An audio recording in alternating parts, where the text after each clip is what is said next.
Alrighty, let's talk about intermolecular forces. So we just got done learning about polarity. So we are going to reference molecular polarity in this section.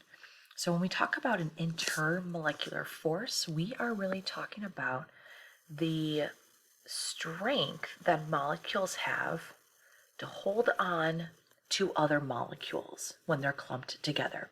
So this picture to the right that I just started to highlight here, this represents water. Water is a polar molecule, and you can see the little pseudo-negative and pseudo-positive charges. And an intermolecular force is going to be the force or the attraction that's in between these molecules. So it's really how strong these molecules can hold on to each other. The stronger the force, the tighter the grip is that these molecules have with one another. So there are three types of intermolecular forces. We have hydrogen bonding, and I'm actually going to put some quotation marks on bonding because it's not an actual bond like covalent or ionic or metallic that we've talked about this unit, but it's so strong that it's really, really close to being a regular bond, but it's an intermolecular force. So it's a type of attraction that occurs in between molecules, not within an individual molecule. The next type of intermolecular force we'll talk about is dipole-dipole forces. And then lastly, the London dispersion forces. Sometimes those are called van der Waals forces. And so if you do Google the World Wide Web for London dispersion forces, you will see that secondary name being used. So I'm actually going to start with London dispersion forces. So these are the weakest force. So what type of molecules is this present in? Well, it's actually present in all molecules. You could actually think of intermolecular forces as like layers. London dispersion forces is the first layer that all molecules have. But what's really important about London dispersion is that it is the only force present in all non-polar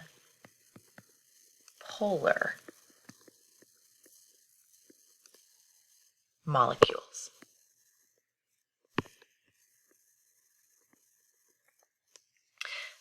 That's the big takeaway. All nonpolar molecules will have London dispersion and only London dispersion. But let's say we have a polar molecule. So it's going to have a layer of London dispersion, and then it's going to have a layer of dipole-dipole forces. So this is actually medium in strength. Dipole-dipole forces, like I mentioned,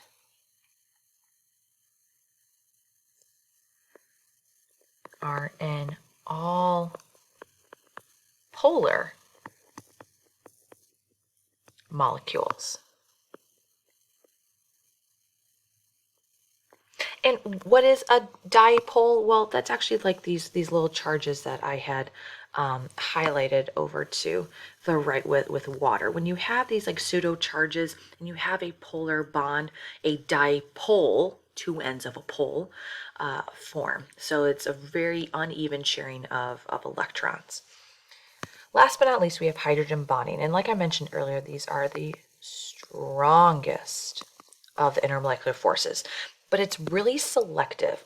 So it is located in polar molecules that have hydrogen bonded to a, I did not give myself enough room here. Let me rewrite this. Oops. There we go.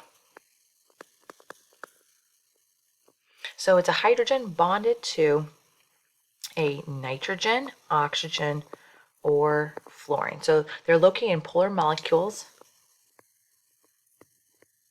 that have hydrogen bonded to a nitrogen, oxygen, or fluorine. And that's what I'm going to highlight. It's polar, but it's so selective